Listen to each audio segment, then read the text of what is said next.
इंदौर में भावना हत्याकांड से जुड़े मामले में पुलिस ने खुलासा करते हुए पुलिस ने हिमाचल प्रदेश से लौटते वक्त ग्वालियर के बाईपास से आशु यादव, मुकुल यादव और स्वास्तिका राय को गिरफ्तार किया गया है। तो वहीं फ्लैट में तलाशी के दौरान 28 मोबाइल, 4 लैपटॉप, 60 बैंक खाते और 50 एटीएम बरामद हुए हैं।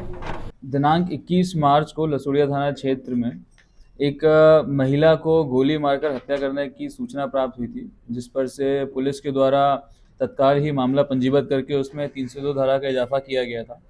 जिसके पश्चात में लगातार ही पुलिस की 3 से 4 टीमें सक्रिय थी इनके आरोपियों को गिरफ्तार करने के लिए, जिसमें इनिशियली एक व्यक्ति का नाम सामने आया था जिसका नाम आशु यादव था। बाद में तफ्तीश के दौरान में 2 अन्य व्यक्तियों के नाम क्लियर हुए, इनको लगातार पुलिस पकड़ने का प्रयास कर रही थी। काफ़ी सारे सीसीटीवी फुटेजेस, टेक्निकल सर्विलांस और अन्य मुखबिर सूचनाओं के माध्यम से जब इन लोगों को तलाश करने का प्रयास किया गया तो इनके जो पुश्तैनी घर थे, जो इनके जहाँ के रहने वाले थे, इन सभी जगह पर जाकर के पुलिस की टीम के द्वारा दबिश दी गई, जहाँ पर इनके कोई भी परिवार वाले नहीं मिले। सभी जगह से लोग फरार होने के पश्चात में उनकी तलाश लगातार जारी थी, जिसमें मुखबिर सूचना और टेक्निकल सर्विलांस के माध्यम से जब इनकी जानकारी मिली तो ये जानकारी प्राप्त हुई कि ये लोग कसौल में जाकर छुपे हुए थे। और जब इनको न्यूज़ मीडिया के माध्यम से मालूम पड़ा है कि इनके खिलाफ में लुकआउट सर्कुलर भी जारी किया गया है और इनको पकड़ने के लिए पुलिस लगातार प्रयास कर रही है, तो ये लोग वापस लौट करके नेपाल भागने के प्रयास में थे। जब पुलिस ने इनको दिल्ली और ग्वालियर के बीच में बाईपास में इनको एम्बुश करके इनको पकड़ा है और इन तीनों व्यक्तियों को गिरफ्तार किया है, जिसमें तीनों के नाम है आशु यादव, उसका भाई है मुकुल यादव और एक महिला है जिसका नाम है स्वास्तिका राय। इन तीनों को मुख्य आरोपी के रूप में गिरफ्तार किया गया है। तफ्तीश के दौरान में ये भी जानकारी प्राप्त हुई थी कि कुछ लोग इनका सहयोग कर रहे थे भागने में, उनको भी उनकी भूमिका को देखते हुए इसमें आरोपी बनाने पर विचार किया जाएगा और उनके खिलाफ में भी वैधानिक कार्रवाई करी जाएगी। जब इनसे पूछताछ करी गई तो पूछताछ में इनसे बात सामने आई कि उस दिन 20 मार्च की रात को ये चारों लोग मिल करके एक शराब पार्टी घर में कर रहे थे, जिसमें शराब के नशे में होकर के काफ़ी सारे गाने बजे जा रहे थे। तो गानों की बात को लेकर के कुछ विवाद हुआ, जिसमें आवेश में आकर के मुकुल के द्वारा फायरिंग करी गई थी, जिसमें इस महिला को गोली लगी थी और उसके बाद में उसकी हत्या हो गई, उसकी मृत्यु हो गई थी। इस प्रकार से तीनों की सहभागिता रही है इस हत्याकांड में। जब इनसे और डिटेल में पूछताछ करी गई तो इनसे ये जानकारी प्राप्त हुई कि मुकुल और आशु और इनके कुछ साथी लोग उस घर में एक ऑनलाइन सट्टे का भी काम किया करते थे। इनके घर से हमें लगभग 28 मोबाइल, लगभग 60 से अधिक बैंक अकाउंट के पासबुक, 50 से अधिक हमको एटीएम कार्ड, लैपटॉप्स ये बरामद हुए हैं। एंड इन सभी अकाउंट्स में काफ़ी लाखों की संख्या में जो कैश है वो भी सीज करवाया गया है।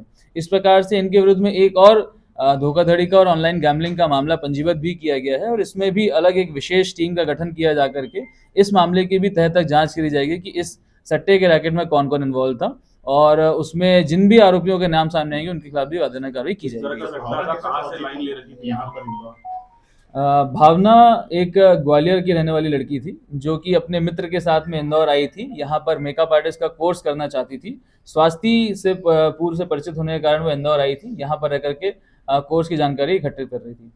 इनके पास क्यों आई थी सर? स्वास्थ्य चूंकि भावना की मित्र रही है तो पार्टी करने के उद्देश्य से यहाँ पर इनकी फ्लैट पर आई थी। ये ऑनलाइन सट्टा जो आप बता रहे हैं सर, कहाँ से इन्होंने लाइन ले रखी है और किस तरह से ये लोग? जी, इनसे जो प्रारंभिक पूछताछ हुई है उसके माध्यम से मालूम पड़ा हुआ है कि टेलीग्राम और कई अन्य सोशल मीडिया प्लेटफॉर्म के माध्यम से इनको कुछ ऑनलाइन गैम्बलिंग वेबसाइट्स के बारे में मालूम पड़ा है, जहाँ पर ये लोग एक पूरा फैसिलिटेट करने का काम कर रहे थे। लोगों से अकाउंट में पैसा लेना, उनको पॉइंट्स देना, उसके बाद में सट्टा जीतने पर उनके अकाउंट में पैसा डलवाना, इस प्रकार से पूरा मैनेजमेंट ये लोग कर रहे थे।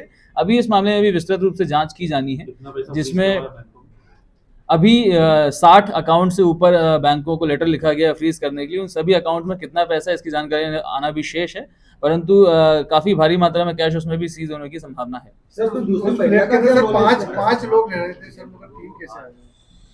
वो जिस फ्लैट में ये घटनाक्रम हुआ था उसमें उसका रेंट एग्रीमेंट उनके मालिक से पता लगाया गया, तो उसमें 5 लोगों के रहने का पता चला था, परंतु 2 लोग जो उस समय उस घटना के दौरान वहां पर उपस्थित नहीं थे, इस प्रकार से उनकी भूमिका को अभी जांच में रखा गया है। सर, फायर कितने हुए थे वहां पर?